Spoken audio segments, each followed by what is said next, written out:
Yo, pull up a chair, let the real talk begin. Faith on the table where the brothers lock in. Life gets heavy, but we stand our ground.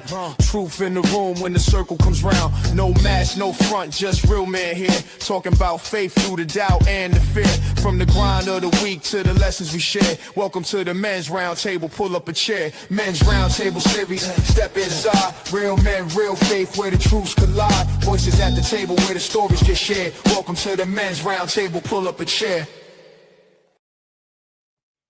Many couples believe their biggest challenges will come from within their marriage, but often the greatest pressure comes from outside of it. Today's guest is the author and co-founder of Live Your Best Marriage. Through his experience in a cross-cultural marriage and years of helping couples navigate family expectations and cultural differences, our guests have discovered a powerful truth. Many marriages are falling apart, not because of a lack of love, but because they're being divided by pressures they never learned to face together. In the house with us, author and co-founder Pesa Shayo is with us today. Pesa, good to have you here, man. How are you? Thank you very much, brother. I'm doing great. I'm glad to have you here, man. I'm excited about our convo for today. Let's go ahead and jump into it. We're going to be talking about boundaries, building the united front, which was a big story in my household, along with some other things. So let's go ahead and jump in. Yes. So, you know, your work seems to center around helping couples build what you call a united front. Yes. For me, we have a blended family in our home, and for me, a united front was the defining moment in our marriage. We were at a place probably about 3 to 5 years in, which is the toughest part of a marriage, anyways, in most cases. And I was at a point where we had some questions about whether we were going to go forward or not. Yeah. And when we decided that, you know what, no matter what happens to the kids, no matter when they get up, when they get old, up in age, and they leave and go on with their own lives, start their own families, guess who's still left in the house? Me and my wife. Yes. So when we decided we're going to have a united front, we were unstoppable at that point. Yes. So your work centered around that same kind of thing. Tell me what's the united front in your estimation, and how are you helping couples with that? Go ahead. Thank you. So for us, what we believe united front is where the husband and wife are able to. When we talk about united front, we are not saying that we don't disagree. Yes, we disagree, but the first thing is we view each other as friends. So we see each other as friends. So even if, think about it, if you have a friend and you are having any issues with them, you always give them the benefit of doubt. You're like, you know what? It's my friend. Let me see what they really meant before I start reacting. And that's what we are trying to say here. See each other as friends, and then so that if there's any problems, you can always come and work through the problems first. And when we talk about, when it comes to boundaries, especially from in-laws and other family pressures, just other pressures, we have found out that most of the problem is we don't view the problem as it's outside of us. Most of the couples, we look at a problem, we start fighting each other instead of coming together and then fighting the problem. Yes. And that little nuance, that little distinction that we have to come together to fight the problem is where we call the united front, coming together at all times. Yes. I love that. Pesa. You know, I know there's a lot of couples who are probably going to be watching this either live or in the replay, and I don't know if it's a general thing that just happening in our world, but I see it so much, especially on social media, especially in the relationships in my social circle. I feel like we just go to outside sources for help. It seems to be our default. I don't know why exactly. When we decided, you know what, our default is not to talk to each other, we go to outside sources to get help. I don't understand that. Have you been seeing that in your work? People are kind of leaning on their mother or their father or their girlfriend who's unmarried.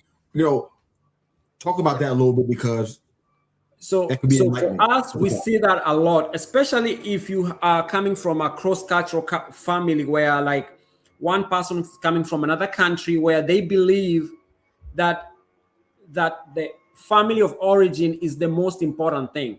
So they're coming from a place where the mom, the dad, the aunts, the cousins are so important. And then now they come over here, and the issue comes to the phones. So they have the phone, they have the WhatsApp group, they have the Facebook group, and they are literally constantly communicating the whole day. But what they have left out of that group is their spouse. So Wow.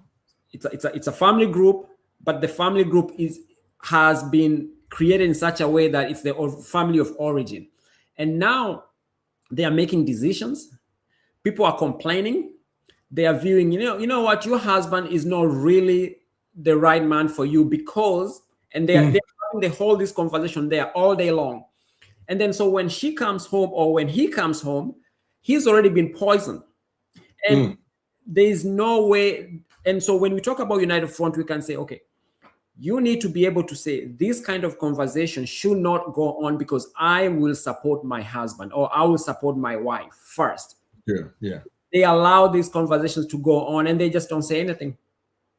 Yeah. Incredible, man. Yeah. We can go a lot of places with that one for sure. Yes. I want to ask you about, just you mentioned about the United Front. I want to ask you more about when you mentioned the cross-cultural marriage situation. It sounds like you might be specializing in that. Yes. Give us an example of what that looks like without any unique names or identifier. Just kind of, you said cross-cultural marriage situation that has those kind of misunderstandings or communication gaps. Give us an example of that. Yes. So when you get married, just any marriage, we always go in with assumptions. We are basically assuming this is how life is done. But when you are bringing two people from two different cultures, now these assumptions are being stacked on other things. So for example, how you spend money. One person might think, oh, you know what? I, as a husband, decide how to spend money. Somebody else comes into the marriage, thinks, you know what? We need to sit together as a family or as a couple to decide where the money goes because it's a family budget. Right. Sounds very simple until somebody who thinks they're the man and they will decide where the money goes is with somebody who thinks we need to come together. And they never really had this conversation before getting married. Like, how are we going to, like, how do we view money? Another problem we see in cross-cultural families is sending money home. Okay. Sending money home. Because somebody comes with this notion, they already have the assumption that they were the one who was brought over to this country, so they need to continue sending money to help their family back home. Sounds great until you are with somebody who believes that first we have to take care of ourselves first, and then if there's anything left, now we can decide to send or donate somewhere else. So when somebody has this obligation and they never had a conversation that, okay, this is what I'm supposed to be doing, it brings a lot of animosity in the house. And there's ways to handle these situations like, hey, let's talk about it and decide how we will be handling this for our family, not your culture, not my culture. How are we going to do it in our family? Basically, at the end, you are creating a different culture in your marriage, like a new. And like in my family, we call ours Team Shayo. So at the end, we end up creating a Team Shayo culture where we pretty much decide how we're going to handle different situations in basically in our life. I like it, man. Yes. Now, because this show is generally for all male audience, we're going to tailor the last couple of questions to the husbands, fathers, brothers, and sons that watch this show. Yes. And I know that a lot of marriages, my wife and I, next month will be 30 years for us. So we've been in the fire. We know what's going on. Yes. Many marriages kind of struggle with the whole in-law dynamics. We've seen a little bit of that.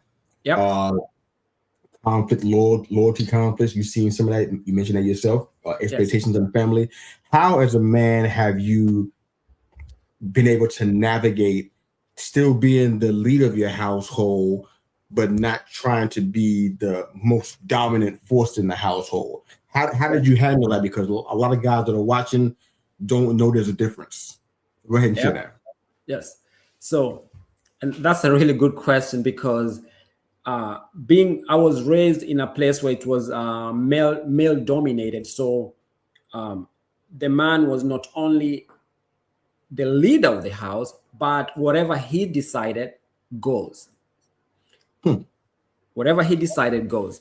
That sounds very crazy until you realize that was what was going on. Now, in here, I am taking that role as a leader, but I'm not. So so the role is of a leader, but at the same time, you are thinking, what if it was me trying to give my point and somebody else doesn't listen? How would I like that?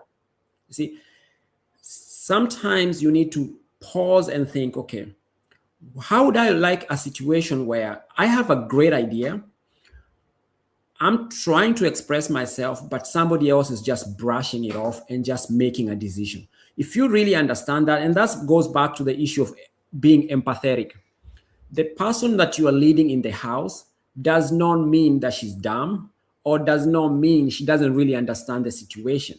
Gotcha. She understands, and she wants, and also because she will also suffer the consequences of these decisions. If things go well, things will go well. But if things go bad from the decisions I make, she will also have to go through the consequences. And because of that, I make sure that her points are also considered. Because the idea that I make decisions and somebody will suffer from those decisions if things go wrong and they never had a seat on the table doesn't really work well with me. Yeah, that makes a lot of sense, man. That makes sense. Yeah. All right, 2 more questions and we close the show out for today. Yes. So you are one of the things that I love that you do helping couples with is kind of identifying the underlying issue. Yes. Sometimes people who offer counsel, therapy, sometimes things in ministry circles, they deal so much with the symptom that they don't even realize what's causing the symptom. Yes. They can't even get there because they're still fighting with the symptom. Yes. What would you say is the most common recurring issue? Yes. Not the symptom, but the issue that you've seen so many times, and you know it's deep rooted in men especially. What have you seen? So one thing I see is men. I've seen a lot that men, we are not willing to listen and stop defending our actions. So sometimes all we need to do is pause, listen, apologize, take responsibility if we need to take responsibility. I see that is a big thing that's missing. I had that problem for a long time. Oh, wow. Not taking responsibility and constantly defending myself.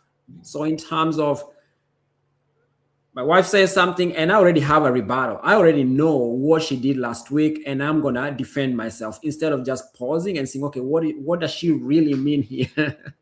So good. So if we can just learn to pause, listen, and quit defending ourselves,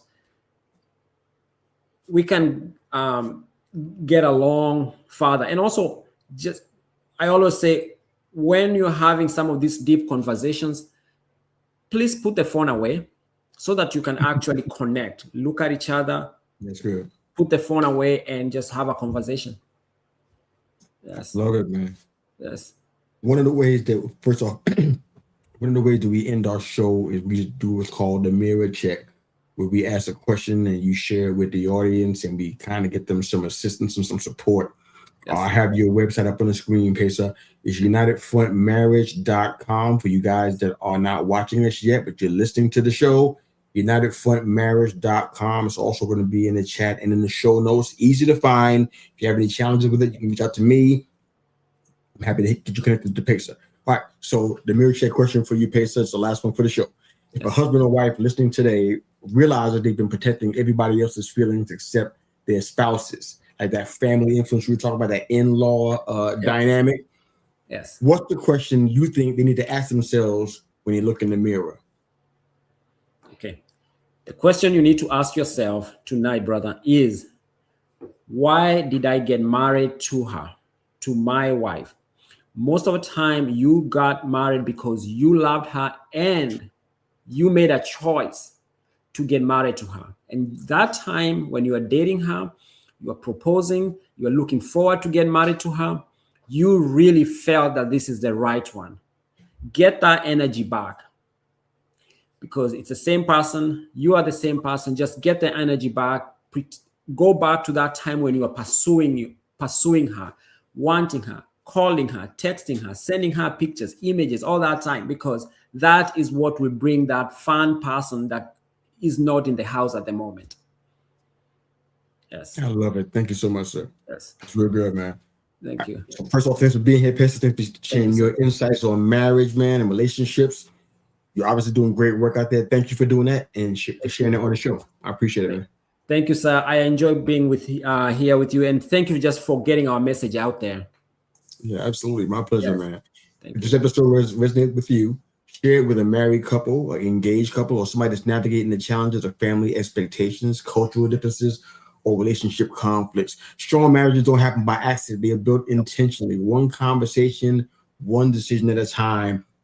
Reach out to Pesa at UnitedFrontMarriage.com, UnitedFrontMarriage.com. Please subscribe to our show, They Call Me Mr. You, the podcast, on our YouTube channel, youtube.com at They Call Me Mr. You, or you can just find it wherever you listen to your podcast from. Thanks again for joining us, and don't forget, the difference between who you are and who you could be is found in what you do every single day. This is the Men's Roundtable Series Spotlight. That's Pesa Shayo. I'm Mr. You. Have a great day. Thanks for listening. Men's Roundtable Series, step inside. Real men, real faith, where the truths collide. Voices at the table where the stories get shared. Welcome to the Men's Roundtable, pull up a chair.